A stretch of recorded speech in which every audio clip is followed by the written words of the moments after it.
Tupperware, dari ketinggian puncak ke jeram kegagalan.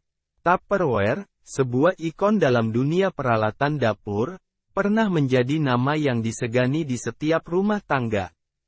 Namun, seperti yang sering terjadi dalam dunia bisnis, kejayaan bisa berubah menjadi kejatuhan dalam sekejap mata.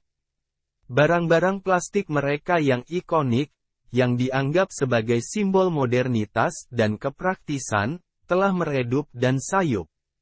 Saat ini, berita terbaru yang menggema adalah kebangkrutan Tupperware, yang menandai akhir dari era kejayaan yang panjang.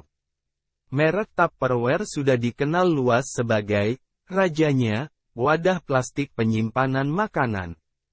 Sedemikian terkenalnya, merek itu digunakan untuk menyebut wadah plastik apapun. Kini, perusahaan itu berada di ambang kebangkrutan. Masa kejayaan. Ketika Earl Tupper menciptakan wadah penyimpanan plastiknya yang revolusioner pada tahun 1946, ia tidak menyadari bahwa ia sedang memulai perjalanan menuju sukses yang luar biasa. Produknya yang inovatif, yang dikenal karena segel udara yang rapat dan tahan lama, segera mendapatkan popularitas di kalangan ibu rumah tangga Amerika. Dengan menggunakan teknik penjualan langsung yang inovatif, Tupperware menjadi simbol gaya hidup modern pada masa itu.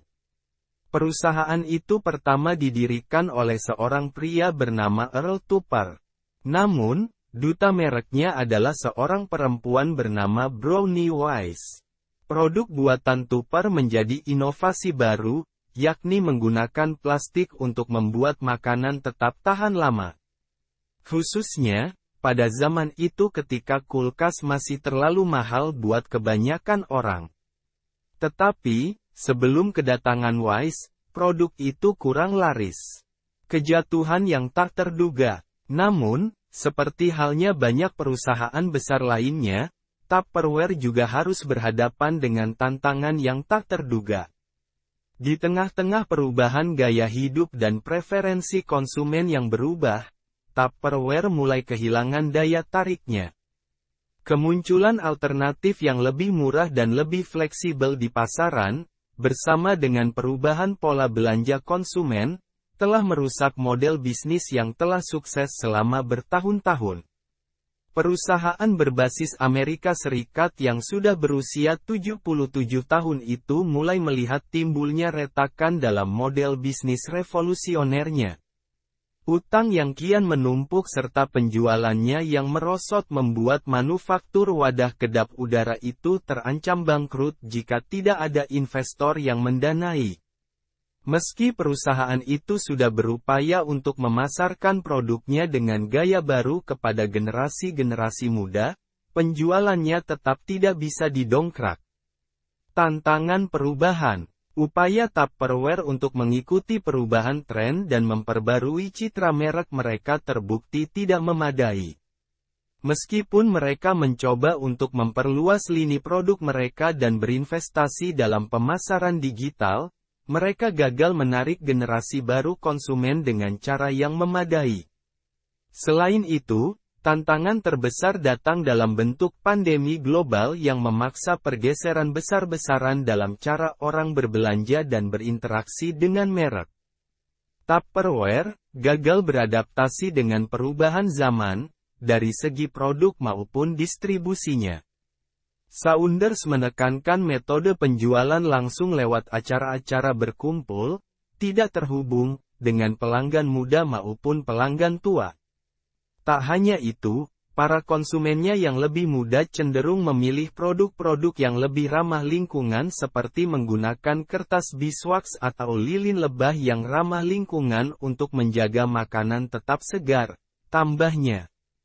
Akhir dari era. Ketika Tupperware menyatakan kebangkrutan, itu bukan hanya akhir dari sebuah perusahaan, tetapi juga akhir dari era di mana produk plastik tahan lama ini merajai ruang dapur. Meskipun Tupperware mungkin tetap akan dikenang sebagai ikon dalam sejarah peralatan rumah tangga, Kebangkrutan mereka menunjukkan betapa cepatnya perubahan dapat meruntuhkan bahkan perusahaan terbesar sekalipun. Meskipun Tupperware disebut sebagai produk mukjizat, pada awal peluncurannya beberapa dekade yang lalu, Shuttleworth menambahkan sekarang pasar itu dipenuhi dengan perusahaan-perusahaan yang menawarkan alternatif yang lebih murah dalam beberapa tahun terakhir. Penjualan Tupperware sempat meningkat tajam di kala pandemi COVID-19, dengan kebanyakan masyarakat lebih memilih untuk memasak dan menyimpan makanan di rumah. Tetapi, peningkatan itu ternyata hanya bersifat sementara.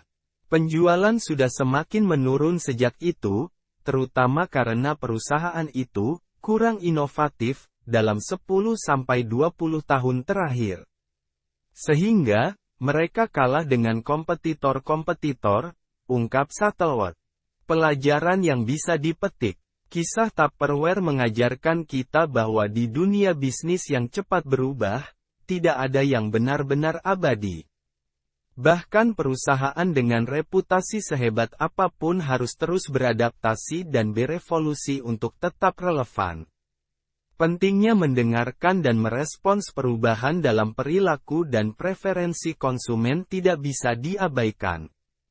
Dengan demikian, sementara kita mengucapkan selamat tinggal pada Tupperware, kita juga harus merenungkan pelajaran berharga yang bisa kita ambil dari kejatuhannya.